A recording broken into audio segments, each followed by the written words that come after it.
Yo. Hello. Welcome to the cum zone, where we just cum on each other, talk about coming. How you doing, my guy? I'm doing good. Didn't expect that. I'll tell you that. Who are you? My name is Daimon Higgins. I don't know who the fuck you are, bro. What do you mean? I don't know. You're just some guy picked off the street. Yeah. Mm-hmm. Yeah. Like So, a hobo? Yeah.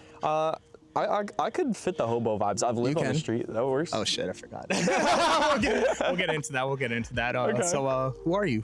Explain. Introduce yourself. Damn, that's hard to, like, I don't know. I feel like if I introduce myself, a lot of times it's like at my job. So it's like with titles and shit like that. Yeah, we're not going to mention. I mean, we'll mention the job. We'll just not work coworkers. Yeah. But we won't mention where we work. Yeah, that's not necessary. I don't plan on it. But I get, like, I don't know.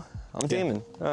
Daimon. It's hard to introduce myself, I guess. I don't know what to put on it. Okay. How do you feel about the world? The world? Yeah. Oh God, that's such a deep question. Okay. Like, how do you feel about this tree right here? this tree? Yeah. Oh, it's fire. It's a good position. Sun. Yeah, you're getting it in the eyes once you look up. Yeah, that's what she said. That's what. Yeah. How do you feel about the sun right there? The sun? No, it's good. I think the overall, like, the world's, it's all right, man. You know, like, we're all just doing our thing at the end of the day. Yeah. You know, like, a lot of people suck, but I think we're all just, it's just nature. Yeah. How do you feel about that bottle right there? The bottle? Yeah. What, a my little bottle water? by the tree.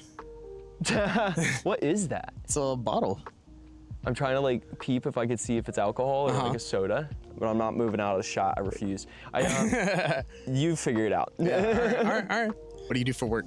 I do door-to-door, like, sales, like, marketing, basically. Just talking to people, like, building interest. Obviously, you already know that, but that's mostly for you guys. It's a very cool vibe. It's mostly about, like, mentality, and I would say, like, the culture's, like, a really good part of the vibe. Like, obviously, money's cool and everything, but it's really about just, like, for me at least, becoming and building myself up to a better person, and being able to, like, take control of my situation a little bit more. What brought you into sales? Honestly, my cousin. He originally started at my first position in sales, and I think he had done it for maybe like a couple weeks, and he made like $1,000, $2,000 a week right out the gate, and I was freaking mind blown. I was making maybe $300 a week at most as a high level, like, manager at a retail position. So it was like, I very obviously needed that money, and so I just went for it. It was a little bit of a jump. It took me like a week or so to actually make the decision, because I did all the math and everything, went back and forth. I was living like 3 hours away from there, so I had to drive 3 hours there and 3 hours back every day. Fucking ridiculous. Yeah. But it was worth it. And the more I got into it, the more worth it became over time. Why? How long have you been doing it so far? Total time? Started in April of 2021. It's 2025 in September, so we're talking a little over 4 years at this point. Okay. I did take a 9-month hiatus, so we'll, like, say 4. We'll just say 4 years. But yeah, I've been doing it for a minute now. Okay. What makes you want to stay and not pursue something else? That's a great question. Well, as you already know, we already talk about like, basically your reasonings of motivation. We call our 7 reasons why, right? And for me, I find all of them. Like, fortune, obviously I can make money, fame, recognition in your work, that is, like, I get that. I get very recognized at what I do. I can help provide for my family. I can help build futures for build a foundation for myself and grow myself. I can get fulfillment by helping and building other people. And there's one more that I'm missing out in there, but you kind of get the point. For me, it's basically become a why not. Like, I took that 9-month hiatus, right? I told you about. And over that like, when I originally left, like, the whole point was just like, I wanted to go back to what I was doing. So I took a 9-month hiatus going back to retail, and I got a better position than I did originally. So it should have been what I wanted. Like, that's what I was saying to myself, like, this is what I want, even better than I had beforehand in that retail position. This will work. And 9 months in, it was just like, nope. Even if it's better, it was still the same exact thing. So I came back, first day back, just like, I got that feeling again. And it was just like, yep, this is what I'm supposed to be doing. I get the fulfillment through other people. I get to help other people grow, help other people build, and and along the way, like, I get to feel like I'm in control. When I'm out there doing my thing on those doors, talking to those people, I'm fully in control of that situation. Like, life is so chaotic, dude, and I have, in my life, in my story, very little control, and very much fucked over by other people and other situations constantly. So to have full, actual control of a situation and be able to just know the outcome, it's amazing. It makes me feel very comfortable with myself, especially because I'm also doing good at the same time. Yeah. What do you mean by little control? Like, what have you gone through that's made you have very little control over your life? Wow. Oof, that's a deep question. Keep talking. Yeah. I don't know how deep I want to go on that. I guess I'll just start with like what I already said is like I lived on the street for a bit. Like it's a lot, it goes a little deeper than that. Like Yeah. Or whatever. But when I, shortly after I turned 19, my dad kicked me out. We got into like this big argument or whatever, and he told me to get the fuck out of his house and to give him the keys back, and I refused to give him the keys back. My fucking sisters live there. If I want to help my sister or my mom, I'm coming. This is like, you know, I don't give a fuck about you, but I did leave. And they wouldn't let me back in. I was living on the street for like 2 weeks. I was living in my car at the retail position, literally in the parking lot. I got a Planet Fitness subscription because I saw that shit online. They told you to do that, and that way I could get into the showers and stuff like that. Gives you free time to work out because you got nothing to fucking do. And then I just took as many hours at work as I possibly could, and it went well. Yeah. For the first like week and a half. You were always hoping for like overtime. Yeah, Right. well, it wasn't like overtime because it's a retail so-called part-time position. You know? So part-time. like overtime doesn't really exist at that. Unless you're like, full-time, yeah. Yeah, exactly. And like, well, no, it's not part-time. It's like hourly. It was paid hourly, not salary. So salary is where a lot of overtime comes from. For like the hourly, it wasn't, I guess, really like overtime. But either way, it was, yeah, I was getting as much as I possibly could, but that didn't seem to really work out. So, because you were kicked out, you were living in your car and everything. Yeah. You just lost control, and then because of this job, currently you regained control over your life the whole time.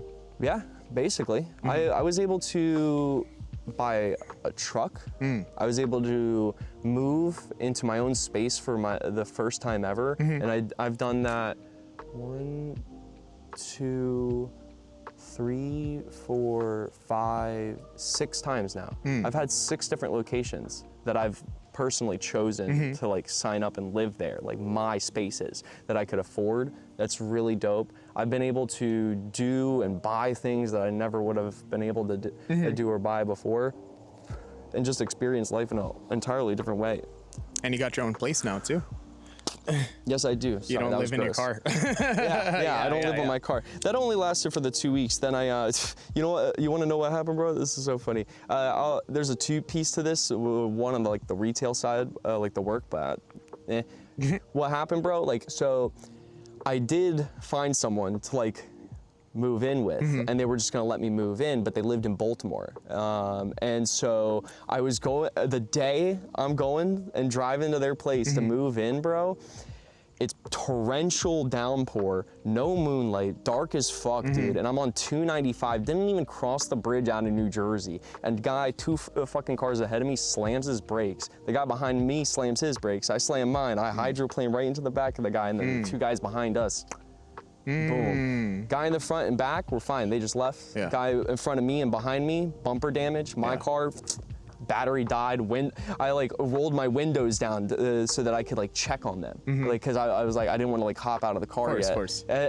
Battery dies, windows are down, torrential downpour in the middle of the fucking winter. I was stuck on the road for 2 hours waiting for the person I was moving in with to come get me with the tow truck and get us there. So not only did I lose my house, but then I lost my secondary house. So yeah, then I was basically stranded in Baltimore. So like, again, with the sales position, like it was the only way out, you know, and it gave me a lot of ways out. Like, yeah. I mean, but that commute though, from like Baltimore to New Jersey, that was Doing that for work? Dude, everyone thinks it's crazy, and It's kind of crazy. I mean, it's not kind of, it's pretty much crazy. but it, like, dude, it worked. Yeah. It worked. I Like mean, you my made it first work. week on the job, I made $1,000. Okay. And I was making $300 a week, so I was getting like, that's $1,200 a month. Mm-hmm. So I made basically my whole month's check in the first week. The second check was $1,400. I made more than my month's check Okay. in 1 week. And at that point, I now had made double the amount of money I would make an entire month in half of a month. And I still had 2 more weeks to go, and I just started. Okay. It was so just obvious to go along with it. And you know, I turned it into its own thing. You find ways around it, you know. So like there was like certain spots that I always knew to stop. Like there was a certain truck stop I always went, grabbed a certain, like I would grab a snack there every time. I'd listen to playlists and music to keep myself pumped, take moments to like do practice over like my pitch and my systems for my sales. I remember there's this one specific town coming through Maryland, and I forget what the name of the town. It's like Rising Sun, I think. Okay. And right as you went into the town, it was so fucking adorable. It just felt so nice and comfortable, very Jersey-like for the first time while I'm like driving through there. And as you're exiting the town, there was this giant white billboard with no symbols, logos, or anything. And it very simply said, "You can do it." Period. And so every single day I passed that sign, the moment I saw it, I would go, "Fuck yeah, I can." Fuck yeah, I can. And that was like, yeah, okay. And I would keep, and it took me 3 months, and I was able to get a sublet off some chick. She was going back to where she was from and didn't want to finish out her apartment for the year. So I just took over for the 3 months of that. Fucking fire. It was only like $850 for 3 months each, you know, $850 each, but it was like, You were also in Baltimore at that time? no, that was in Exton, PA. So that got me from 3 hours to an hour and a half. Nice. So I was only an hour. Now I'm only an nice. hour and a half. And then it took me, once the sublet was done, I moved into a room for rent in Sicklerville, which would have put me at 35 minutes. So over the course of 6 months, I went from 3 hours to 30 minutes. Very good, like, progress in my eyes. And then 3 months after that, we went and moved out to Dallas for like my company trip and my the expansion of a new office. It was really dope. Let's get into that. Oh God. Why Dallas of all places? Why Jersey to Dallas? Well, I'm not the owner. Oh yeah, of course. Of the company.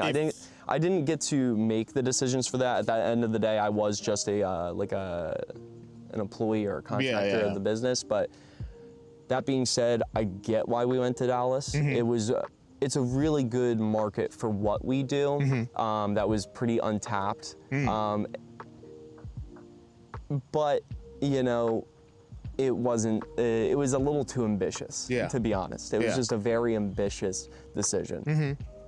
Yeah, I mean, Jersey to fucking Texas of all places is pretty wild. Yeah, obviously you're supposed to grow where you're at. Like going to like PA, going to like exactly, like getting Delaware. like good foundation and then going from there. But I got the concept. It's just the execution was terrible, and it could have honestly. I think it could have worked. I like truthfully think it could have pulled it off.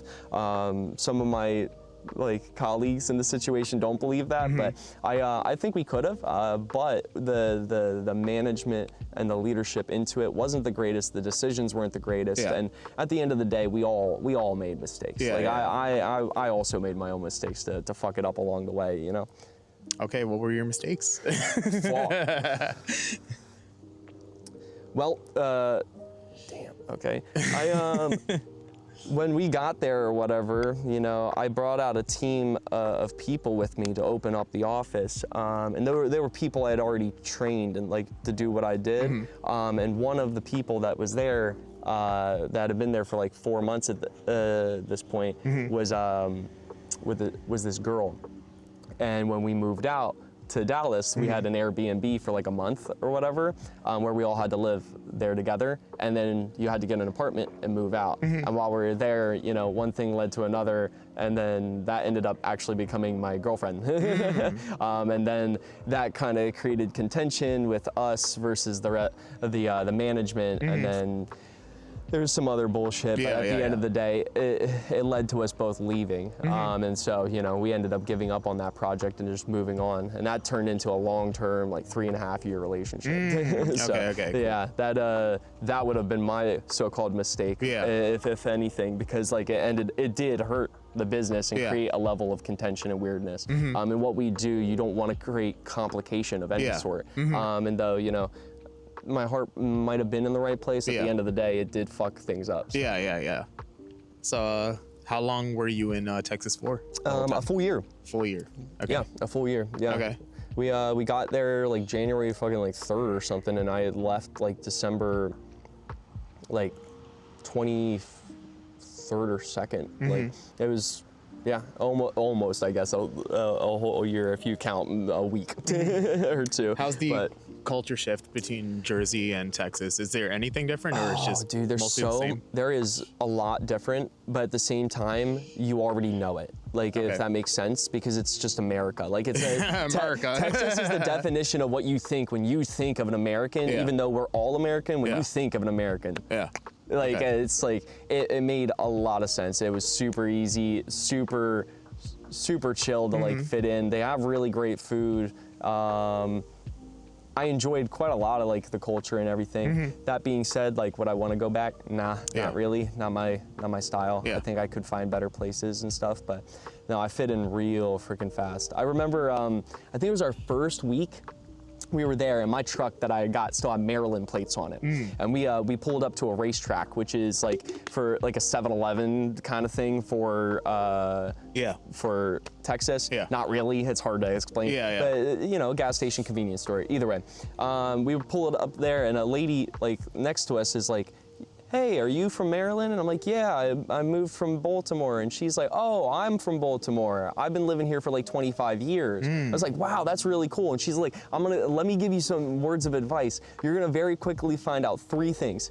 Every single person here is dumb, slow, and fat. You're gonna outperform them all. Have fun." And then just walked away. And I remember our entire car group just dying of laughter at the concept. It really did bump up the car though, because it was like, we're in the middle of a workday getting told that we're just gonna outperform.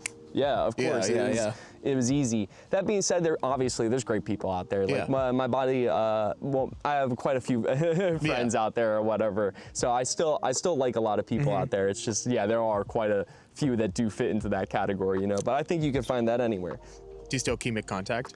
100%. All right, cool. With 2 people that I know, I still keep in contact out there. And one of them, we've like gone back and forth about the concept of possibly like visiting and stuff like that, but it hasn't yet. But that is what it is. Would you be the one to visit, or they would visit you? How would you? I told them they gotta visit me. I already went. It's your turn. Okay. Like, come check out my place. I already got to see all your shit. Yeah. So they were the friends you made in Dallas, or there were people from New Jersey to Dallas? I have one that I've kind of kept in contact that came with us to Texas from Jersey, but then the one I'm talking about is someone I met in Texas. Okay, cool. Yeah. So. Yeah, Dallas. Dallas to New Jersey. And I know we're in Jersey now. Where would you, I guess, if you had a dream place to go and make do the same job, where would you choose? Would it still be Jersey or somewhere else? New Zealand. New Zealand? I would choose New Zealand.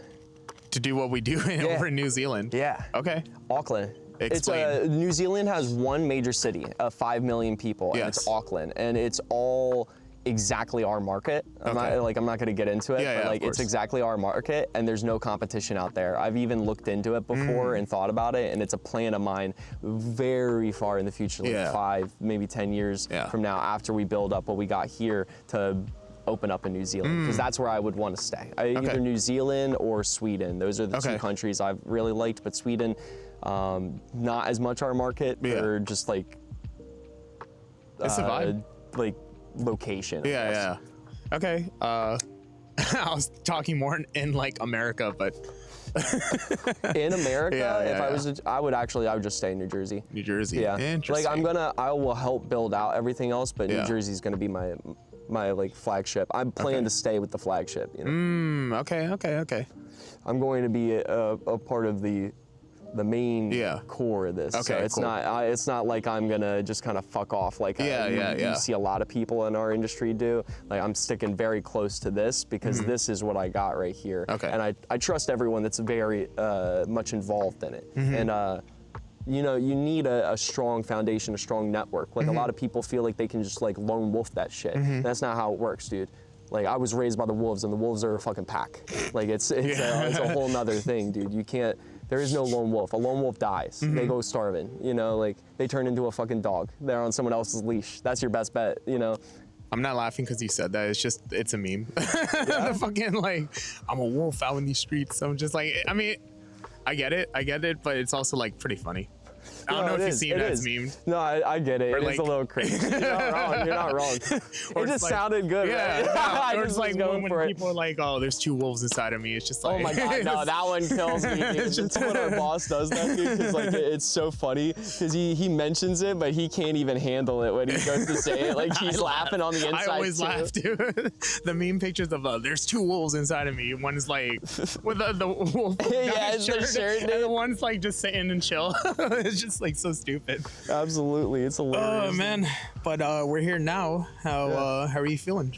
I'm doing good, dude. You know, like I've been it's been a weird year. It's been a rough year for me, but like I'm coming to the back end of it, and I think I'm along the way. Even though it fucking sucks and it feels shitty when you're going through stuff, you always know that there is a benefit to it. You know, like you're overcoming new challenges, getting through new things, and experiencing new things, and it makes you stronger, makes you better. You learn a lot of like lessons along the way that you can carry on. So. You know, I'm doing good. I'm good. I'm a very patient man in my life. So, and I'm very young. So, life's 24. Okay. In October, I'm turning 24. In October. All right. But yeah, what's it called? Yeah. So I'm pretty young, and a lot of people say life is short, but I'm a believer in the life is very long, dude. Yeah. You know, like.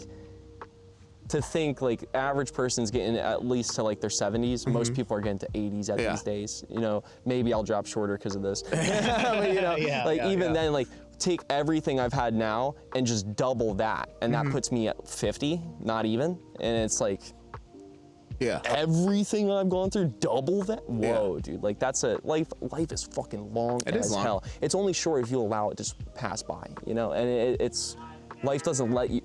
Pass it by. Fuck. That was fire. Leave that in, please. Yeah, I'm leaving it in. If you didn't hear, that guy just yelled, sounds, "I'm gay." That's great. I love it. If there's any natural sounds, I'm gonna fucking keep that in. Hell yeah, dude. That's why we gotta do it out in public, man. You get the natural audience here. So I found something out recently about you. You do music and you do a whole bunch of art. That was I do. That's wild. Yeah, I actually have a pretty big creative side. I just don't really show it too much. I don't have any meaning to show it in what I do. So, and you're like a coworker, so it doesn't like come up as much. Plus, people don't fucking ask. Nobody pries. Dude, I'm an open book. You gotta read it. You gotta read my book. Like that's the thing. It's like it's good that you don't show off like that. Exactly. What's the point in me also, saying like, you're spewing shit? It makes no sense. I mean, but also like social media is a good place where it's just like you can like I'm not just put it out media. there. I understand. I understand. Dude, it's so fucking toxic.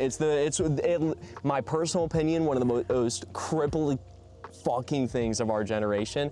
That being said, 100% was going to happen. It's a necessary part of our like progress.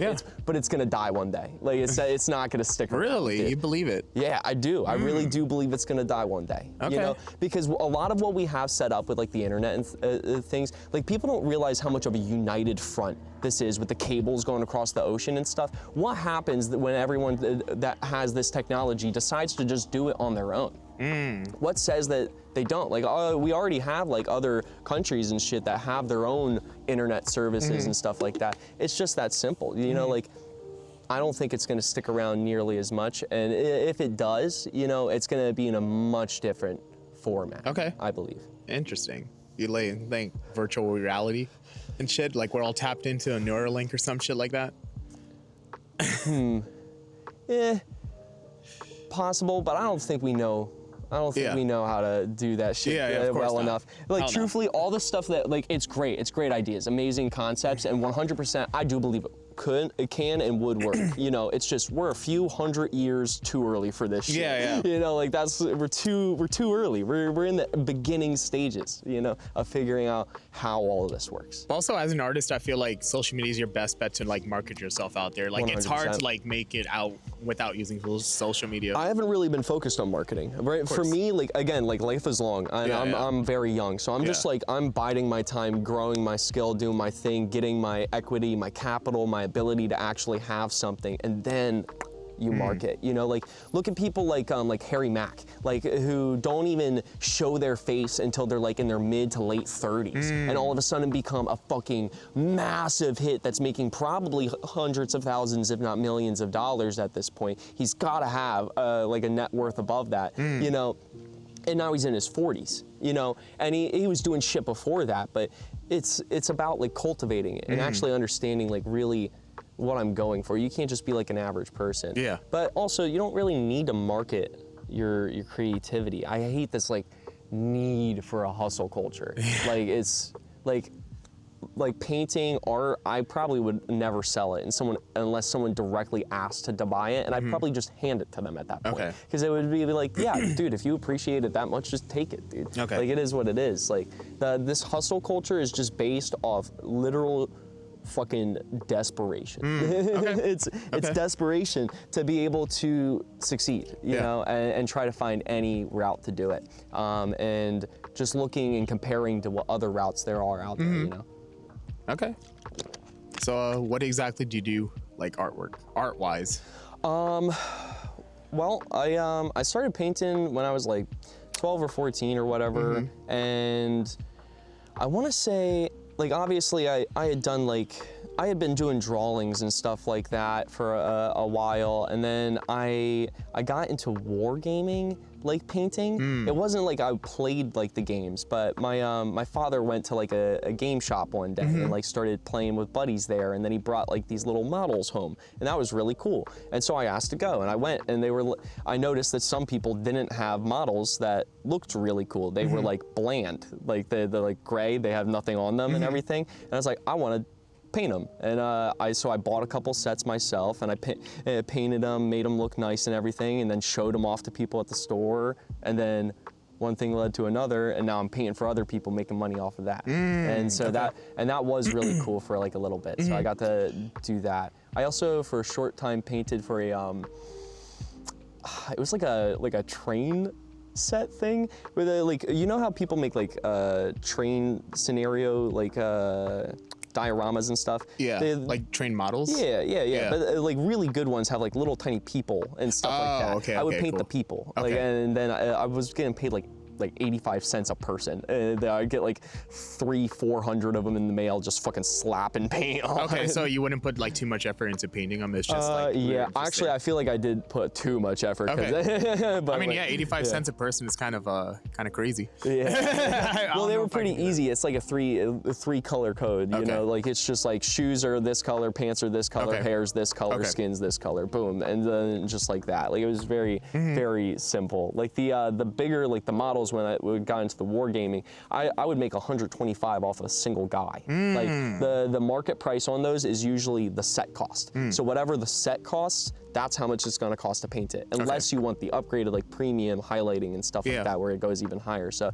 you buy a $45 set, you pay me $45 to paint it. You bought a $200 set, you're paying me $200 to paint it. You want it to be extra cool, you're paying me $300. You know, so it was really cool.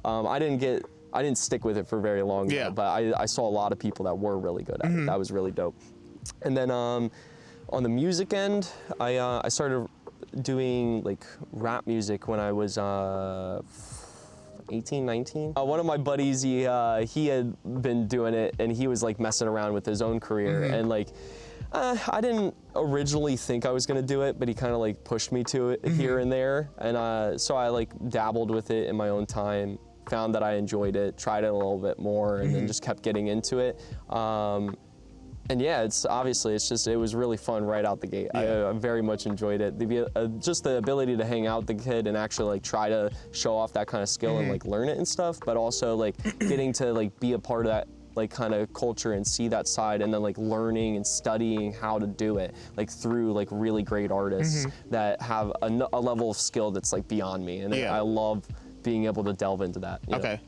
Who were your inspirations for, I guess, do you have inspirations for like drawing, painting? No. I would say for my artwork, like for like the model work, for the like models and stuff like that has inspo for like channels that show you how to do it and stuff. But for my actual painting, no, I wouldn't have any direct inspo. It's just what comes to mind for myself. Our music side, who inspires you? Who'd you take inspiration from?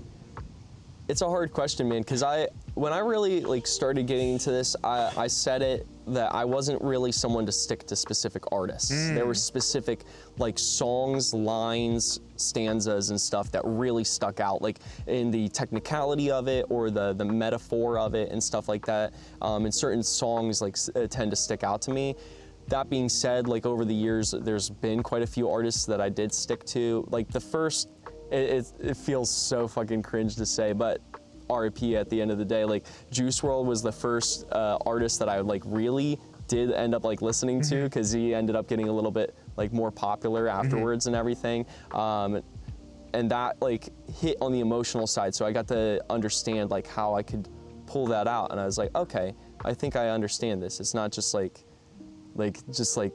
rambling words or whatever. It's poetry. It's like and I've always been into creative writing and stuff. So like it instantly clicked. I was like, this is literally like basically like extreme slam poetry. And it's absolutely amazing. And then I got into an artist named Little Darky. I got into like and their group of like Spider Gang and stuff like that. They're like hyper rap. I got into a guy named Tokyo's Revenge. He was more of like a faster, upbeat like rapper. Then I got to see like some more like goofy, happy ones like Sunreal or Connor Price.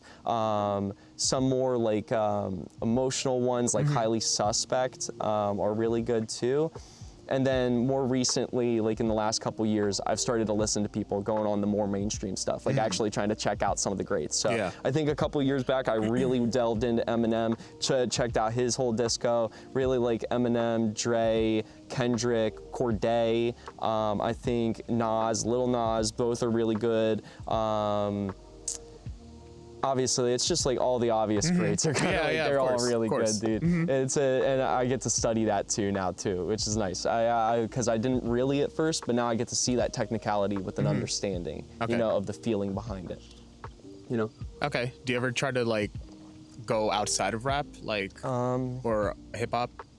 What do you mean? Like, oh, like in my own work? No, like as inspos. Like I know some rappers won't even listen to like other rappers. They'll listen to like people who do pop or like let's say EDM, like different genres, like outside of rap. Well, like growing up and everything, I mostly listened to like alt rock, indie rock, metal and stuff. Like that's just like what my father was into and stuff like that. And I didn't really listen to pop or anything like that. I wouldn't say I get like a lot of inspo from them. Maybe in like their messaging, I would say. Like if we're talking about like their messages, I would say like Avenged Sevenfold, Disturbed, Genesis, Linkin Park, like stuff like that. I really like how they can express emotions and their social commentary. Really like that. Simon Garfunkel. I really like the Beatles. They're fucking amazing. Absolutely fire. Tame Impala's cool. I don't really like think about other artists too much though when I'm like making my own music. I do try to like just like come up with my own story. Yeah, of course. It's interesting though, because I don't think I have like the same story as most people that do like rap and stuff like that. So I can feel a little bit out of place when I'm doing it, but I do find my like space in it. So like, and I've learned how to just say my own voice. It's not about other people. It's about the authenticity of being yourself. Like you can't put a face on. Well, yeah, you can't rap about like gang shit and fucking not be in that world. Exactly. You know what I mean? Exactly. It's dumb. ridiculous when you see it too. And I'm not like. Why would you also promote shit like that? It's just like. You know. Yeah, exactly. I'm not into gangster rap or anything like that. That being said, like I understand it. I respect it. Yeah. I'm not gonna shit on any form of creativity at the end of the day. But I don't live in that world. Yeah. And so like exactly. it doesn't. Usually, it's not authentic to you. Yeah, it doesn't like click for me. Though those artists do have songs a lot of times that do click with me. You know, when they're not on that kind of stuff and they're talking more about their personal self. Yeah, of course. Then that's why I'm more into. You know? Okay, cool. So, what's your writing process when it comes to music? Oh goodness, fucking terrible. I know you told me it was pretty scuffed, but yeah, let's go into it. Yeah, it seems pretty scuffed right now. So it depends. Like, there's two different forms I've seen. It's either my super fast on the spot, I got the whole song, boom, and that's usually when I'm with another person. So like a lot of times I end up doing music with my cousin or some like friends and stuff like that. And when there's a feature and I don't have to do a whole song, it's just like a verse or like the chorus and stuff like an ad libs. Like, it's really easy, and I can pop one of those out in 30 minutes, and we'll have a great song. Like, that's a lot of what you'll see on my on my SoundCloud is just me with someone else, and like it sounds good.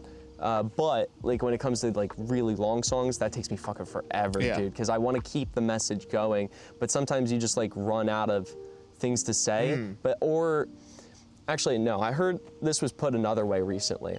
A lot of times, like, it's not that you run out, like, it's hard to actually run out of something to say. Like when you're like talking to somebody and like you guys both go dead silent, like out of nowhere, and like it's not because you don't know what to talk about. You have too much to talk about. Your brain doesn't know what to do, and like you're going through this checklist of like, should I do this? No, that's gonna be annoying. No, should I do this? No, they're gonna think that's boring. No, they don't like that. That's a little controversial. Like, you stop, like you basically block yourself, and so it can get really easy to put that block where you try to like make it so good or have like this perfect concept that you don't let yourself just kind of keep going. It's okay to keep going and then reverse and then keep going and then come back a little bit, or just keep going, let it be what it is. Like, a lot of my music, I would say, like, there's good pieces, there's a lot of really bad pieces, and it could be in the same song where I'd say like, this part's good, that's fucking terrible, and that's perfectly fine. That's a part of the process, and that's why I'm not promoting much. I'm just you gotta like practice, learn it and stuff, and I'm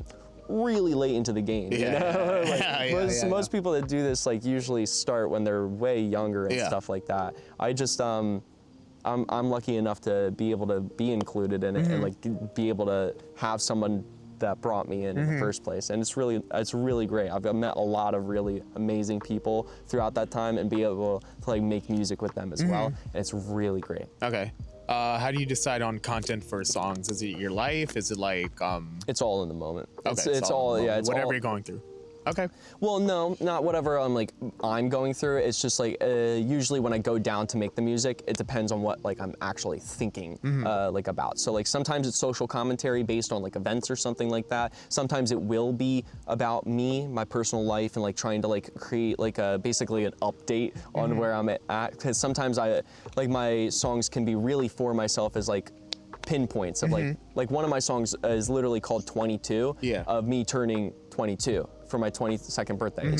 It's basically a landmark, so I can go back and see exactly how I was feeling, what I was thinking when I turned 22, you know? Like, that's pretty simple.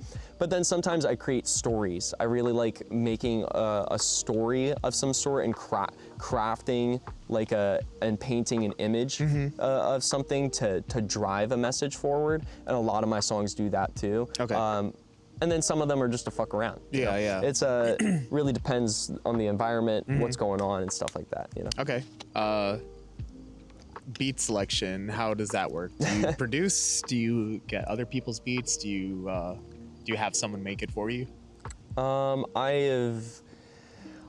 I've made my own beats here and there, but that was a very short stint, and I think I've only used like 3 or 4 for any like songs, and I wouldn't even say those are like some of my good, great songs. Like, they're good, they're nice, like it's fun to listen to them, but they're not something to really like show off. I mainly just use YouTube free for profit, super simple. The artist I use, again, similar to like the other thing, depends on the mood. Like, because I know what mood attaches to what artist, and then I just put that in. Or I don't even need an artist. I can just put in the mood into the thing with it, and I'll come up with something similar. So it's just kind of goes with the flow. Okay, so do you feel like your current music is like way different from your past music, like genre-wise? Oh, yeah. Like, it started out really like braggy and like very high energy, kind of aggressive almost. And over the years, I've found as I've gotten better at being able to relay a message while also being technically skilled with it, I can dive better into the emotion of it. Because you can't just like make a song that's just, I'm sad and I'm depressed. That's just fucking lame. Like, so you have to, if you're gonna talk about the emotion, you have to have the ability to actually express and talk about that emotion in a way that makes the person on the other side go, fuck. yeah. I feel that. Yeah. Because like we all get that. You hear that song that just makes you go, damn. Instant, like you hear the first click of the beat and you remember, oh damn, this is my bag song. Like I'm about to be fucked up. Switch this one. Like you like. That's the kind of vibe you got to go into it. So like originally I couldn't do that. So it was just mostly going with the easy shit and like having fun with it and just exploring what I could do with it, really finding my limits and my boundaries within it, because it's such a broad concept. You know, like you got to find where you lie in it. What is my version of this? You know, and over time I found more of that. So now I can actually really start doing like more serious work with it. Okay. And, like you told me you like listened to like 5 or 6 off the when you first clicked on my link and everything. And what's it called? Like the 2 songs that you said like you liked, those were like my 2 newest songs. And that's because I'm finally at that level that I'm actually like getting somewhere, you know? And I'm putting a lot more effort into it too. Like, you know how I said like sometimes I made songs in like 30 minutes? That typically doesn't happen anymore, and I try to lean away from that. I'm trying to make more of my music by myself, for myself, so that I can learn that skill, learn how to express it, and find myself in it. I feel like I'm doing a pretty decent job, you know, and I'm just having fun with it. Well, as you mentioned like earlier, you said your current inspos are like, you're big into like rap, like Cordae, Eminem, Nas, and all that stuff. Yeah. Do you try to encapsulate what they do, like that type of rap? 100%. Like what my number one that currently I've been messing around with is JID. JID. Absolutely fucking love JID, dude. He's amazing. And so like I'll listen to his songs, and a couple of my more recent songs that I've messed with. I don't know if it's even on my page because I don't think I finished it. Back in the slump. It has a very similar style to one of his other songs, which is 150 Rum. Yeah. I really liked that dun dun dun dun dun dun. I just love that fucking flow of it, and I fucked around with it for a little bit. And so yes, 100%. When I'm looking to try to learn or do something new, like when I learn or see a new artist and a new thing come up, and I'm like, yeah, okay, cool, let's try to do that. Let's see what I can do with that. Great song example for this is a song Little Dicky. He's a very funny artist, but he's also really he's a great rapper. Yeah, he's a really great rapper, dude. And I love Bruh. Bruh, dude, Bruh. That's one of the most technically challenging songs I've probably ever heard. It's live. Like that's the craziest part, and that's what I love about it, because like dude, I am that dork that sits in the car and raps to every single song. You know it. It's like I can't help myself, and so I want to learn the song so I can learn that rhythm, learn that beat. I like sit there and I'll tap along to songs because I'm trying to muscle memory. Internalize it. And internalize it. Yeah, making it something I can feel and get that rhythm. And with Bruh, learning how to rap that song was very difficult. And I still can't get the ending a lot of times. And I love how he ends it. And he literally ends it, are you better than me? It's the fucking craziest ending to one of the wildest live performance raps you'll see, of him just running through the whole thing perfectly. And every time I run out of breath before right at the end, dude. And right after I say that line, "Are you better than me?" I always say to myself in the car, "Not yet."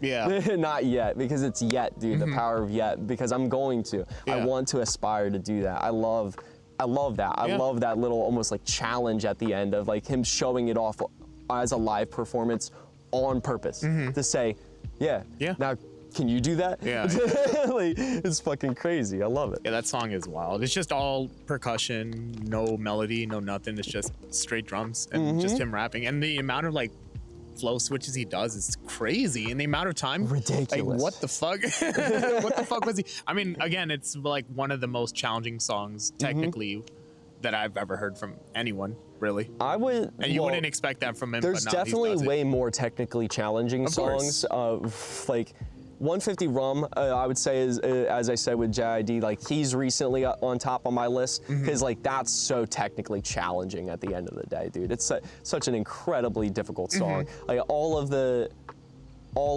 Jid's music's honestly kind of difficult. Like with a lot of like the more mainstream ones. Yeah. He has a lot of very like almost like offbeat. Kind of like rap too, and is like lower disco and stuff like that, and I absolutely love that too. The ability, I like Kendrick Lamar a lot for that. K-Dot's fire for that as well, because both of them have that ability to like make you feel unsettled while you're listening to the music, while keeping a rhythm to it to keep you listening to the music. It doesn't hurt. It just feels. And it's on purpose and it gets you like into it. I like that. Like I saw a meme the other day for K-Dot, dude. It is so fire. You get two options with K-Dot. It's either you're absolutely bumping or it's like a fucking gremlin on the ground, like doing like a witch work. He's got two sides, either making you the happiest person in the world or creeped out to hell, dude. Dear Adonis. Like fucking dude. You got the chill wolf where you're like the fucking like, you're ready to tear not the callback. Oh my goodness. Yeah, no, I mean his rap is he's wild. he's a wild boy. I mean the whole I don't know if we don't have to mention the Drake diss, but all that I mean it's crazy. The man's is crazy. It's amazing. I'm sorry. I'm on Dot's side. Yeah, like, of Kendrick, course I'm on Dot's side. Like that's a concept I'm not even willing to back down from. Like, it's so simple. No, I feel you. I feel like most of it is. I mean, when you're in a fucking club and they're playing Not Like Us, I mean, you won basically. That's it. Yeah, dude, he absolutely blew him away. Yeah. And then he ended the year by dropping a 12 fucking song album that then topped the charts for another like 3 or 4 weeks. Like and a surprise album, no marketing, no nothing. He just dropped it. No way, fucking surprise album. It was oh my goodness. I remember the day he uploaded that, it was like 12 seconds ago. Dude. I was like, what the fuck? I woke up with the message on Spotify on my phone, and I remember literally waking my ex up and going, "Oh my God, babe, get up!" Kendrick dropped. He dropped Wake the up, album. new Kendrick dropped. Oh, dude, I remember she was so fucking ticked because like I was delved into that track, dude. So the way I listen to discos when a new song comes out, it's pretty simple. Like if you want to study this shit, here's a couple tips. Like it's super fast. First things first, play that fucking thing and just let it run. Run it all the way through. Yeah, listen to every single song top to bottom. Then repeat it. Repeat it. Now that you heard the entire thing, repeat it. And this time, do it making sure that you have the lyrics up. If you didn't have the lyrics up the first time, make sure the second time you definitely do. Because now you've heard the whole thing. You kind of understand where he's going with this. Come back, listen to it again. Now that you got the second playthrough of the entire album, start picking your favorites. Which ones did you go, okay, these were really good, and delve into that song. Really actually examine it. Examine the beats, the flows, examine the message, the story, the metaphors, and how he pulls it off. Really see if there's anything you missed the first two times. And then you'll really start to really like get an idea of like the skill that's necessary in it, plus the message that they're like driving forward. And after you got your favorites, listen to the whole album for a fourth time through now, so that you can take that really nice experience of understanding and internalizing a few songs and put it into the rest of it, and you go, that's the message, bro. And you don't need, at that point, you don't really got to go any further other than like listening to your own favorites, because I listen to my own favorites constantly. They're my favorites, but I don't. You got I don't bangers, go any bro. Why not? Get yourself hyped up. No, I remember when he did drop that song, I was in the gym. I look on my YouTube.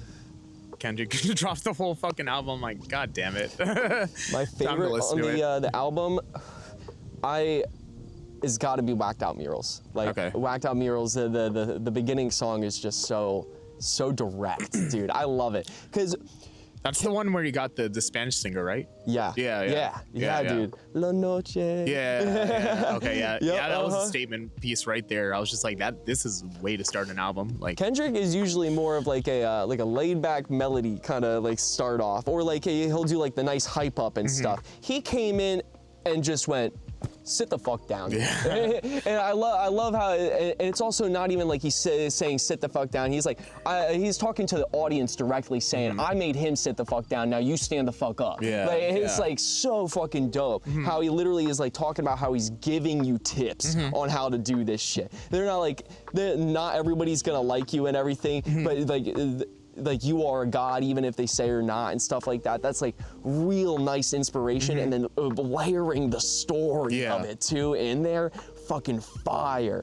Oh my god, so fire. So since we're talking about more modern rap, do you ever listen to like older rap, like I guess 90s, 80s, early 2000s? Yeah, I've listened to like Biggie and Pac and like Snoop in his earlier days, M and Dre in their earlier days and stuff like that.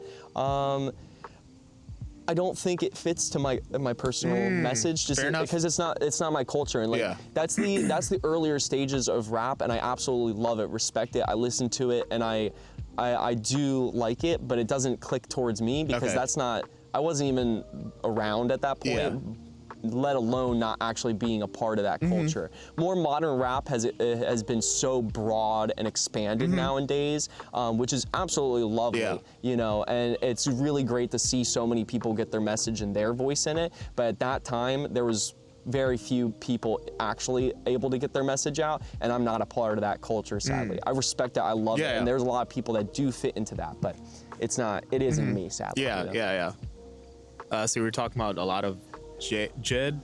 What else? We talked about a lot of Kendrick. Who else? Do you have like a top 5? Let's say that. Top 5? I feel like that constantly changes, but like more recent. Let's say currently. My current top 5 would definitely be Jid, Kendrick, M, Corday, and number 5. Fuck. Yeah, put you on the spot for that. I don't know why a 5th artist isn't like coming out. I don't know. I guess I'll give it to Juice. Just for the respect of it. Fair enough. Because he still invokes a lot of those emotions. It's interesting going back and like listening to the music, honestly, because I'm not at that stage. I'm not that person anymore. So like. But it brings back the feeling of it and understanding of it. Like a nostalgia type feeling? Yeah, basically. Okay. You know? Do you still try to replicate that kind of like emotional, melodic type stuff within your music, or is it just rap? More recently, I've been really trying to get technical with it. I don't do a lot of melodic stuff like all too much, because I messed around with melodic stuff in my earlier stages, and I don't use high quality equipment at all. Like it's all on Apple headphones or off-brand wired headphones on my iPhone, in a car, on GarageBand. So it's like, when I do melodic stuff like that, it's nice for me because I get to get that message out, and it's really nice that I have my own, like I have so many privated songs that I listen to for myself in my own free time. But let's be honest, like melodic stuff does not sound good on low quality equipment. You cannot, you just can't, you really can't. And I'm not vocally trained. At all. And I would love to and plan to at some point, but just not currently, not at the moment. So I would want to and need to put more effort in. Besides like regular, I guess music classes during like elementary school, did you ever pursue music like afterwards? Not really. No, I never even planned on like getting into any music or anything like that. Like it was just something that kind of happened because my buddy, and then I like realized that I actually really did enjoy it, and that, not that I was like surpassing them, but like getting to a point where like I didn't need them, if that makes sense. Like I don't need to cling on to your level of skill or your message anymore. Like I can talk about my own stuff, and I found a lot my own voice through it. So like I haven't really been trained on anything, but I just do my work. I just study. Be a good student. Understand that you can like learn from anyone. Like there are really bad artists out there too. Okay. But I'm not gonna name names on that or anything. all right. But listening to that music too, like you can find good stuff in there. Like where they were trying to do something, but they didn't pull it off properly. And then you can fuck around with it and see if you can do it right. Or stuff that you just shouldn't do at all. And you're just like, yeah, no, that was bad. Like just don't do that. And like you can learn from that too. It's kind of rare to see it as much, but like you can find like videos online of people like helping or training other people where they like ask their own audience to send things in and then they'll review it, and you can hear that kind of coaching. Okay. There was one specific YouTuber, I hate that it's blanking on me, that I really liked that did that, where he was a professional like producer for beats, and he would have people like send in the beats. Oh, I've seen this channel. Fuck, I forgot the name too. I know exactly what you're talking about. Yes. If you know it, put it in the comments. Thank you, please. Like remind us. Yeah. God, I know exactly what you're talking about. I've seen some of his videos. It's really nice to do that. Like I didn't really get too much into producing. I messed around with it for a bit, and I would love to produce at some point when I have the time and the equity, the buy all the equipment and stuff. But I have delved into the scene and like looking at it a lot. I went to this one place called the Green Room that was out in Summerdale. Absolutely amazing. Check it out. And they did beat battles where they would have two artists that had 3 beats each, and they would play the beat one after another, and then a panel of judges that was like, I don't know, maybe just the people in the group or whatever would judge which one was better, and then like you go on in like a tournament and stuff. It was fucking fire. It's Would there be like an audience vote as well, or just judges? The audience, I don't think really got involved too much. At least I wasn't involved in it. I couldn't really tell though. I went there for like a few months or so and got to see like one season or one set of their battles or one tournament of it, and that was really cool. Haven't gone back for a while, but I recommend people to, because it was so amazing. Like it's a group of like 100 fucking people sitting around, like, or not 100, like more like 50 or whatever, like around like in a circle watching 2 guys sit there. And the great part is they do like a part of the beat. I don't think it goes into the judging thing, but it definitely is like aura farming when you get to see them sitting there and they're doing their own like dance to their own beat or whatever to pump up the energy. Because I do believe the audience, they don't get to vote, but how the audience reacts, the judges put into the vote. For sure. And so if you can get them hyped through you moving and stuff, like I saw like the one guy that I was like going there to really like see, one of my buddies or whatever. I remember like he would just sit there with like his hoodie on and stuff, like looking down and just kind of like bopping his head and stuff. And then when he knew his like trump card was gonna come out, he would like literally in one shot flip his hood down, raise his hand, jump, and then just drop, and you'd watch the whole crowd go fucking off. And it was that simple move of just driving the energy that 100% helped him win certain ones. Because you'd see people that were, it felt like like they had a good beat, but like they felt awkward up there. And I think that lowers the energy. It's good to give your own energy, and then the audience will respond back accordingly. Exactly. Like in what we do with like sales and stuff, like, and it's a transfer of energy at the end of the day. We all know that. So it's a huge part of what we end up doing. And that it goes into everything, you know? So I guess I want to talk about a little bit of your writing process, or like, so like beat selection, for example. Like I know you're talking about a lot of like rap. Do you do like boom bap, trap, drill? What would you describe it? What beats would you pick out? I don't really know what I would directly describe it. As I said, I've went around with a lot of different artists, so I've used a lot of different types. Yeah, like R&B or I've used boom bap, I've used trap and drill. Like I don't stick to any specific thing, because it's not like like a lot of people stick to specific things because that's their group, their culture, and who they got brought in with, right? And that's like, or that's what they're like delving in. That's like, this is where we're from, kind of thing. Like that's not me. I'm studying the entire thing and just getting good at the whole thing, like trying to figure out what I am in it, you know? So for me, it's kind of all over the place. And I really enjoy that to some degree. And I think over the years and the ages, I'm gonna find my own space. But also on top of that, a lot of artists get beats made for them. So like I'm taking beats from other people, it's a little different. You know, I have to just kind of like find what I can. If someone was making stuff for me with me, like I'd find my own face in that really quick. You know, and I don't know what it would be defined as. Yeah. I'll learn it one day. You know. So going back to the sales job and everything, obviously you interact with people every day. Yep. Let's hear some crazy stories that you got from that. Crazy interactions. Oh, goodness. I'm very curious because you've been doing this for a while and you probably, you've talked to a lot of people. So yeah, I've talked to a lot of people, man, and there's a lot of weirdos out there. Yeah, let's get into that. I want to know stories about that.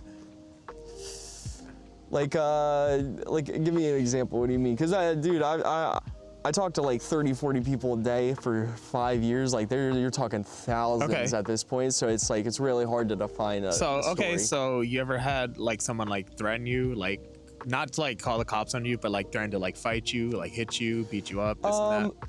I've never had someone. That's false.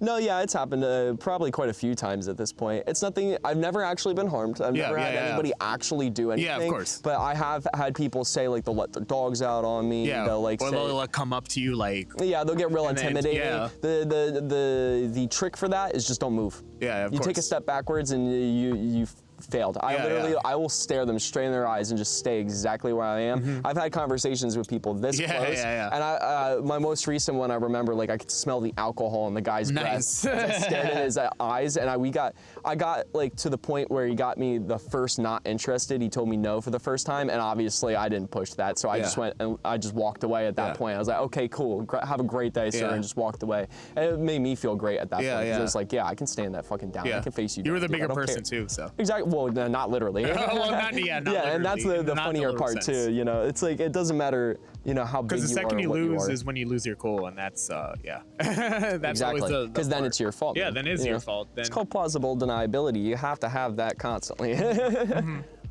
Any other weird stories you ever met? I mean, again, you must have met a lot of weird fucking people. So, what's an example of that? Like a really, really weird person. Yes, like one of the weirdest interactions you've probably ever had. Like actually trying to like think of like something specific. You've had to have many. Come on. I know, it's weird. When you do it for so long, at some point it just almost becomes like so normalized and desensitized that you can't even like recognize it. Like there's like weird situations where like you just don't know who the fuck anybody is. In this, like you're asking like to talk to a specific person and like everyone's like wildly confused. I've had times where like you could easily see the person was like on something. Like, which is fucking hilarious. Like, I remember this one woman one time came out, dude, and like, she was like, had to be like mid 40s or something like that. But like, was kind of like jacked, dude. Like, she was kind of jacked with like this Bob Karen white blonde woman look. And the look on her eyes, I was like, you are on something. The whole time she's talking, like I could hear it in her tone, the level of aggression, the way her like arms looked and everything. It's like, you're either roided out or coked out right now. It's one of the two, dude. Like, I actually, well, dude, this is so funny. I got to talk to this guy a second time later on. Really early on in my stage, I was talking to this one older guy, and he said he was like in marketing himself. He did like stock trading and stuff, but he was like retired. And I remember like we were going at it in this conversation, like 15, 30 minutes into this convo talking to this guy. And at one point he just like wildly mentions the fact that he's like got something mentally going on. So like he's taking this to do that. And he's like, but I may have overdid it. So like, and that's why he's like rambling. So like he was like ramble talking because this man was off of whatever prescriptions he was taking, dude. And I was there for 30 minutes before my leader pulled up to come grab me to end the day. And then it took another 30 minutes for me being there. So an hour of being at this guy's house before my leader walked over and was like, what what's going on? Yeah. And it took my leader another 15 minutes to get us out of the convo because he was struggling too. Because this guy was so good at getting you to just keep talking to him. Like he just would not stop. It was like so fucking funny, dude. And I remember like the last 50, like he didn't actually get him to stop. My leader just grabbed me and like, okay, we just we gotta go. He just grabbed my arm and said, we gotta go. We just walked the fuck away. And I said, I'm sorry, man, you have a great day, because he was such a fucking great guy. He was so funny. Cool. Signed up, he was cool and everything. It was just like he wouldn't stop talking because he was off of whatever the fuck he was on. I remember coming back 2-3 years later. He did go through with the program that we were doing and everything, and then. But he had like sold the house to his sister or whatever. So now he was actually just renting the place. And I was like, that's so weird. I'm like, why? I'm like, why would you sell your own home to rent from your own house? Like, I guess maybe the taxes on it, but you still gotta, I'm assuming that's what the rent is. You're paying the property taxes for your sister, right? So that's the difference. I didn't get it. Maybe, I don't know. There's probably a loophole. Let us know in the comments. What about you ever been offered shit? Like for me, for example, I think I mentioned it to you, like I've been offered like weed a bunch of times. I'm just that chill dude, dog. Yeah, should I talk about that, dude? Honestly, no. If you're in what we do, you know it happens. Like I've been offered beer, I've been offered weed, I've been offered food, clothing, bathrooms. But that's all, you know. That's all safe shit. Yeah, I'm talking about like shit. No, never, never nothing like that, and never anything that I would call like crazy. Yeah, of course. Like honestly, like in what we do, like there's a wall, there's a barrier, Of course. And also I think you get what you attract. Yeah. Because like over my more recent years, like what I was just talking about, all those things that I got offered and stuff, like that usually happened in like my early stages in my first year, where like I was that young kid that had that goofy ass smile when I saw someone had a joint or a blunt in their hand. Like now I'm a grown ass adult, I can respect the fact that I'm on the job, I'm working, I'm doing my thing. So I'll see the joint, I'll give them like a little thing and I'll respect it and everything, but I'm gonna just have my conversation. And when people offer, they don't really offer anymore, first of all, because I feel like you, as I said, you get what you're asking for. Like it's the look on your face. Like when your friend's just looking at your food and you're like, do you want it? Like, that's me, dog. Yeah, exactly. Like yesterday you came in with that sausage sandwich or whatever from Wawa, and I'm staring at it because you didn't finish it. I'm like, I was gonna ask if like, you want it? Yeah. But you ate it. Oh, I'm like, fuck. He ate it. Yeah, dude. It's like, so like that's you get what you're asking for. Like I'm not really asking for it anymore, so it doesn't really happen as much, and I just move on with my. I never asked for it. I'm just offered it for whatever reason. I don't fucking know. I guess I give off that vibe where I do shit like that, but I don't. I wish I was offered like food. Yeah, food doesn't happen very often for me, dude. But I get hungry. Yeah, I get hungry, do. especially at the later parts of the day. Yeah, but I'm also like, that doesn't really hold me over. Like, I feel like if I were to have that, I would keep wanting more food. So I'm like, I'll hold my appetite until the very end. Yeah, that's the other thing is you gotta kind of let your body get used to what you're doing and everything, and like actually adjust it properly. We have a weird schedule, you know, and so like you have to find the ways that works with it. It's a little tricky, but I think the snacks and everything can help. Otherwise, you just eat a really big meal at the end of the day, get your body prepared for that, and it usually gets over everything in the middle. So yeah, we know what's coming. Yeah, we know what's coming. I know we were talking about like music. Do you have any like movies, TV shows that like inspire you a lot and that you really like? Any sort of media? I know you read as well, so. I wouldn't say, okay. Or like that means a lot to you. Yeah, like I wouldn't say I'd like directly reference too much of it, though it would be nice to make allusions to it. I really like the Giver series. Absolutely amazing social commentary. It takes place like 200 years in the future or whatever, and the concept of like living in a dystopian society where like everyone is like in their own little bubble and you're like given specific tasks to do based on what a group of elder people tell you and everything like that. And they're like literally drugging the population to make sure that they're just like sedated through like antidepressants and stuff like that. And like one kid decides to like break out of that and like stops taking his medicine, starts seeing the real world, starts getting real emotions, real creativity, real thoughts. Yeah, exactly. yeah. And then it leads into the rest of the series where the next book takes place like 20, 30 years later, or like maybe even only like 10 or 15, where they're no longer living in that and they're like actually living in a real society. And it really delves into the concept of like creativity and creative thought. Like I really like the Giver series. That's a good one. It's like that meme where it's like someone cuts a pizza all wrong and it's like, when you remember you have free will. It's so like stupid. Literally, like literally, that's basically the entire thing. It's just learning that you have free will. Free will, yeah. Because it's the giver and the receiver. So the giver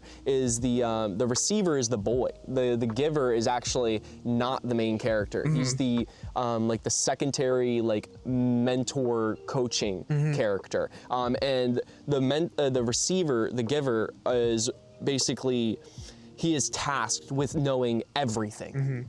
He has to know all of history so that the elders have it tracked and make sure that at least somebody knows what's going on. The problem is nobody else is allowed to know. So they learn about all the world wars, every plague that's ever happened. They learn what happened to society and how it crumbled and all this. Nobody else knows about this except for this one guy and the kid he's now teaching it. Not even the elders fully know about it, only these guys. So as the kid learns about it, as he's also not taking his medicine anymore, he's like breaking out of the free will while learning everything around him is fucking terrible. And he's got to now, he's being told he has to take this burden for life to know this. And he's like, fuck that.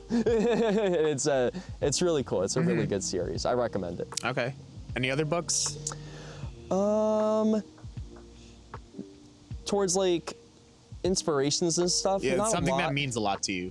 Not a lot others. Like I've read like the Artemis Fowl books. I really like the Maze Runner books, but those are more just like really kind of like fun. I do like dystopians a lot. Like that's kind of like my Fahrenheit 451. Fahrenheit 451's a really good one. That's actually thank you for reminding me. Oh my god, dude, that's such a that's a throwback. Yeah, that's such a 1984 is also a really good book. Yeah. The Animal Farm is also a good book. And the one with the gears on the fucking cover, something about the machine world or the best world. I forget. Is it Electric Sheep Can't or some shit like that? I forgot the title. You Can't Dream of Electric Sheep or some shit like that. I forgot. No, definitely a different book. There's another one that came to mind. I just can't really think about it. But yeah, there's a lot of really good social commentaries out there. Okay. What about TV shows or movies? TV shows.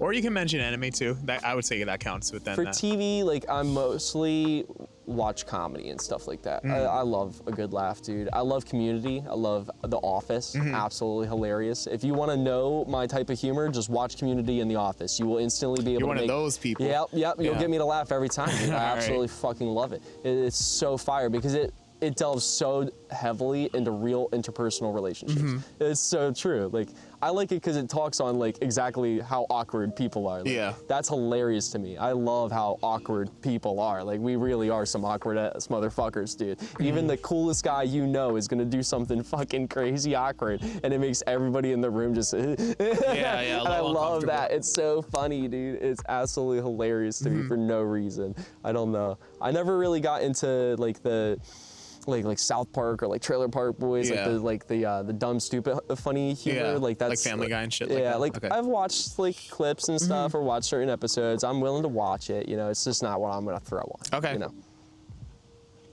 Movies, anime. I'm curious. I feel like you can tell a lot from a person on the media that they consume, and that's I really haven't really important watched a lot of anime recently. Gotta be honest. Like I watched a little bit more when I was younger. Like I've watched Dragon Ball, I watched Shippuden, I watched Black Clover, Demon Slayer. I've watched most of like the mainstream ones.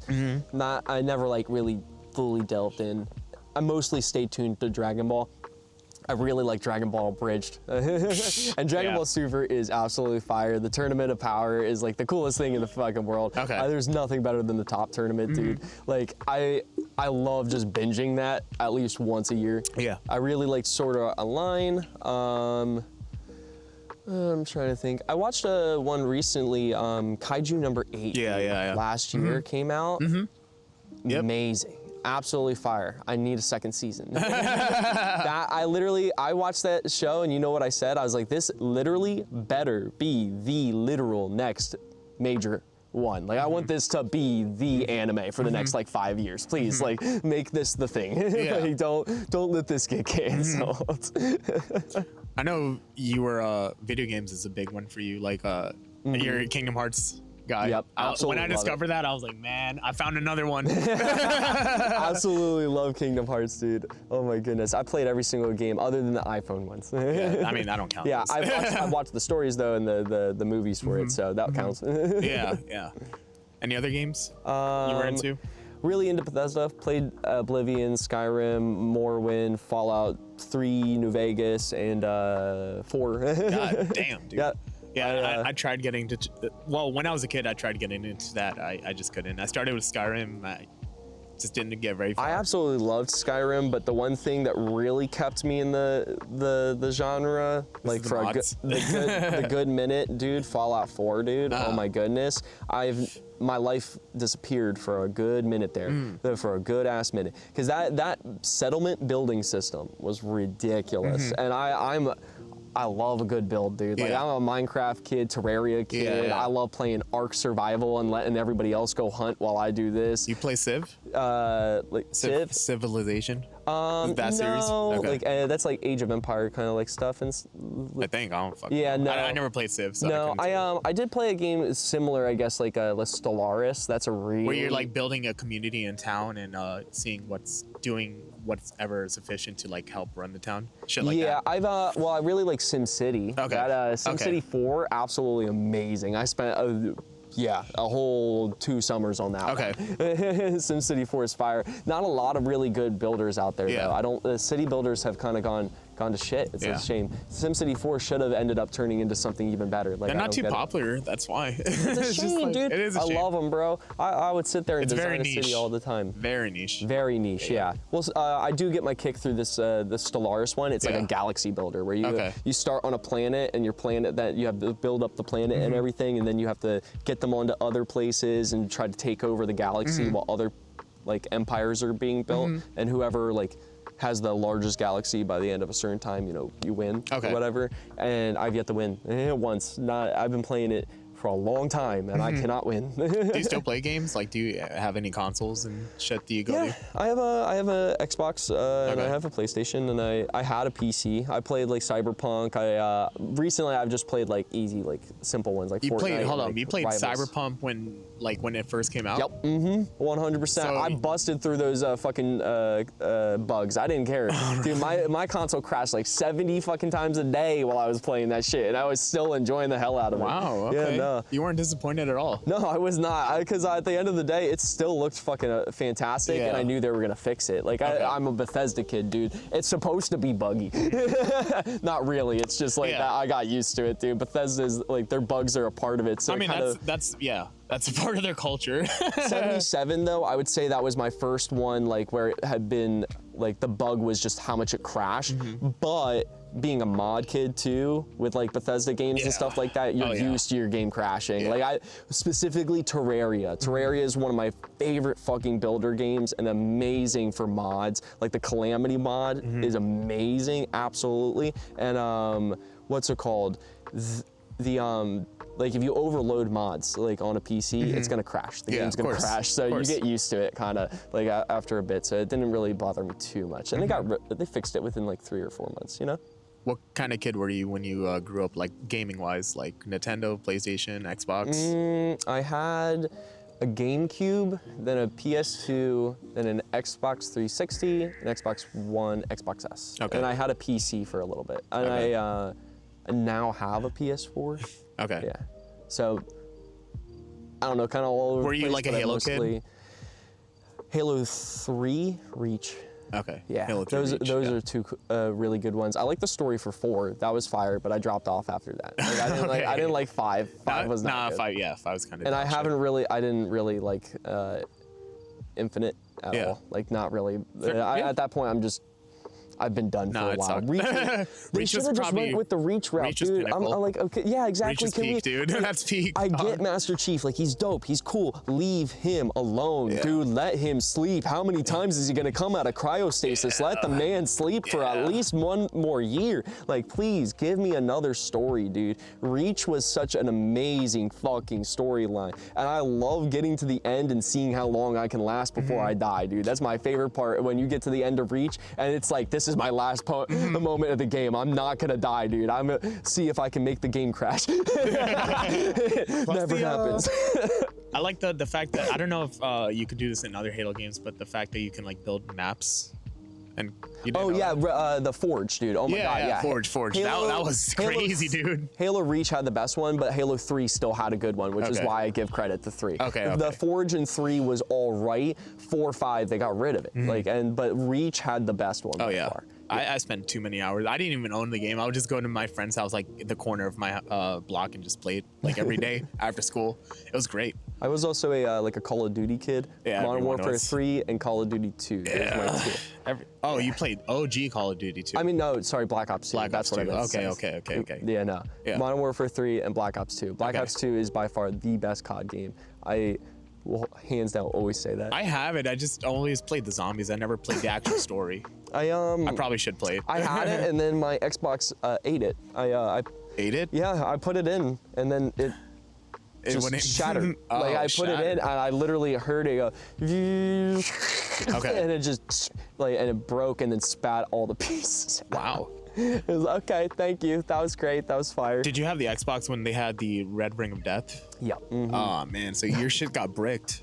No, I never got a brick. Oh really? No, I knew it was around. I never bricked it. Oh, okay. Do you remember how that came to be? I forget. Wasn't it just like manufacturing like thing? Wasn't it like quality control? I have no idea, honestly. Okay, I'm pretty sure okay. the bricking was literally just them saying that the console was dead. Like Okay. they just don't have that on their consoles anymore because like if it just doesn't turn on, there you go. Yeah. Okay. Movies.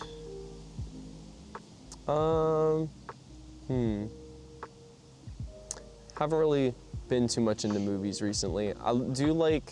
I like me a good Marvel movie. I will say. that. Oh, you're one of those. Yeah. I like me a good Marvel Yeah, movie. but like, can you argue like the newer Marvel movies kind of been dropping the ball? A little bit, just a little bit. I'm just talking. I'm honestly terrified for fucking Avengers Doomsday, dude. Cause like I was like, oh, this is gonna be great, dude. They're doing a great job with Kang. Everyone's loving it. And then Jonathan Majors had to go and do some stupid shit. And then Disney, in my personal opinion, might have kind of a little bit overreacted, Yeah. you know, because he wasn't even actually charged, Yeah. you know. It's just really weird. And now they're like pivoting entirely away. I was like, okay, they could do Doom, or they could rehire a guy for Kang. That'll work. You know, he's a multiversal threat. You Yeah. know, it's easy to replace his face.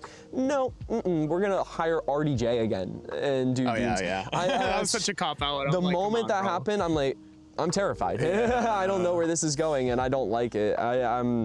We'll just have to see. You know, it's up to them to make it good, because this is supposed to be their end game Infinity War. Well, yeah, with the post shit. The only ones I really liked were Shang-Chi. Shang-Chi's fire. That was fire. Oh my god. The Spider-Man 3, obviously. Oh yeah. Spider-Man 3, Shang-Chi. As far as I know. Doctor Strange was really good. I didn't watch it. Really? Did you also watch the little miniseries that they have? Oh yeah, I watched all the shows at first. I watched both seasons of Loki. I watched WandaVision. Watched WandaVision was great. Yeah, WandaVision was amazing. Oh, that was so dude. good. Agatha was also a good one. The Harkness show. Yeah. That was a really good one as well. And I watched She-Hulk. That was all right. It was just not my humor, honestly. But That I Megan didn't get the Stallion hate, twerking dude. part. I didn't get the hate on it, though. That was a little wild. That was a little like, cringe, dude. Yeah, I I'm was like, like, guys, man. just let them be, dude. I don't know. What was the other one? Eagle and the Winter Soldier and some The shit? Falcon and Winter Falcon and Soldier. Win- yeah, that was pretty good. That was a pretty good one. That was also a little. Felt like it should have social been a commentary. movie. Yeah. Personally, Yes, that one, yes, that felt like it should have been a movie. Yeah. That one hurt a little bit. I was like, why? But actually, we got more time with it, honestly, because I think it was like 6 hours instead Yeah. of being technically like 2. So, you know, it all works out. Yeah, I never could get into them. I've only watched the movies sporadically, and then I watched all the Avengers movies, and I'm like, yeah, I probably should watch them all. Honestly, I will say I'm not nearly as into them as I used to be because like with the original series, like with the original series, I used to every time a new one would come out, I'd rewatch all the other ones up to it. So it'd be like, oh, watch 3 or 4 movies a couple days beforehand, and then watch the new one, watch like 5 or 6, and then in like Endgame and Infinity War, I'm watching like fucking for Endgame, it's 21 movies, and then Endgame, like watching the whole thing through, and that was really fire. Don't have that feeling nearly as much because most of these movies don't connect nearly as much.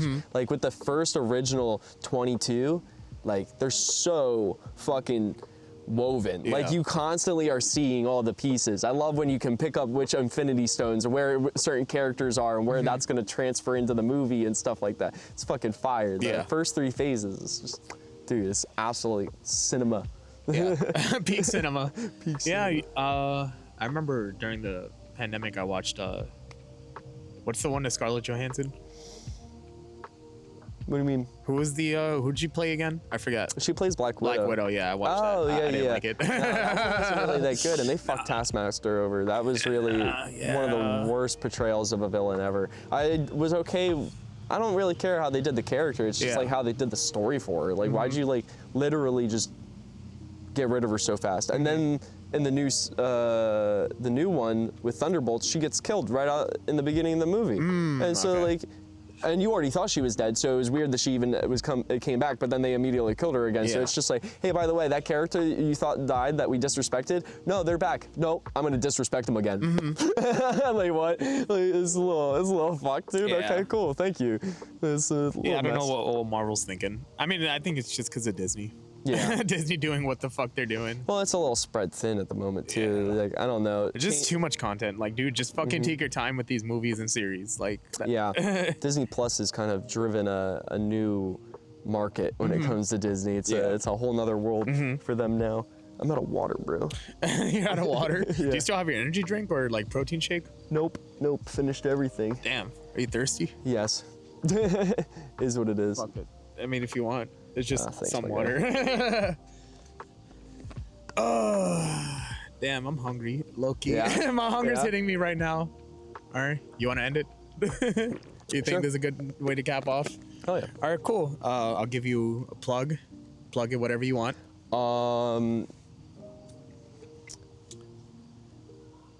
Do you want to shout out your, I don't know, whatever thing? No, I don't need no shout outs. Enjoy your life. Be kind, be a good person. Have a great day.